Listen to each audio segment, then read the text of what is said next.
Hi, and welcome to today's daily reading, which is for the 5th of July. And rather than,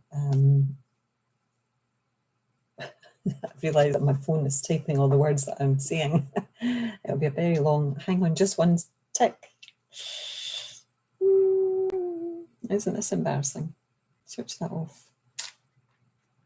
I don't know why it does that. My phone, like when I speak, my phone sometimes when I've just sent a message will do what I'm saying. Anyway, back to the reading for the 5th of July. I'm not actually doing a page with the 5th of July on it. I'm going to do a random page from Louise Hay's Heart Thoughts, A Treasury of Inner Wisdom. It's a gorgeous book, a beautiful book. It's my most beautiful book that I own. And it's just full of beautiful illustrations. Beautiful, beautiful, beautiful. So anyway, I'm going to draw a random page and we're going to explore it together. So here we go. I always have a choice. I always have a choice. Most of us have foolish ideas about who we are and many rigid rules about how life should be lived. Should is a word that makes a prisoner of us. Every time we use should, we are making ourselves wrong, or we are making someone else wrong. We are, in effect, saying not good enough. What can be dropped now from your should list? Replace the word should with the word could. Could lets you know that you have choice, and choice is freedom.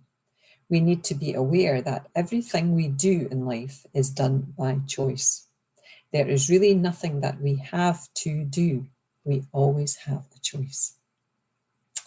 And the other little page says, choose to believe that it is easy to change a thought or a pattern. It is your choice to do so. It doesn't always feel like we have a choice, but we do. We do always have a choice, but fear often gets in the way of making that choice. And I think years ago, I didn't even know I had a choice as to what to think. I thought my thoughts were just there. They were something I didn't have any control over. But even this morning, as early as this morning, or as recently as this morning, I was sitting there feeling very, very tired. You know, and I think, oh, I was so tired and so tired. And then I remembered my mindfulness trainer. When I did my training, he talked about the ability to change your thoughts, to choose your thoughts, and even something as simple as I am tired. You know, rather than me thinking I am tired, I decided to look out the window and say, thank you for the beautiful morning. What a beautiful morning. I'm really glad that I woke up this morning. You know, and it was a very simple thing to do, but it was changing my focus from feeling tired to feeling grateful. And we can do that, you know, but it takes practice.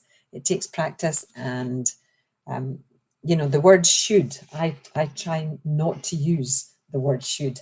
And many retreats and workshops I have taught about this, changing the word should to the word could, because should is judgmental, could is a choice.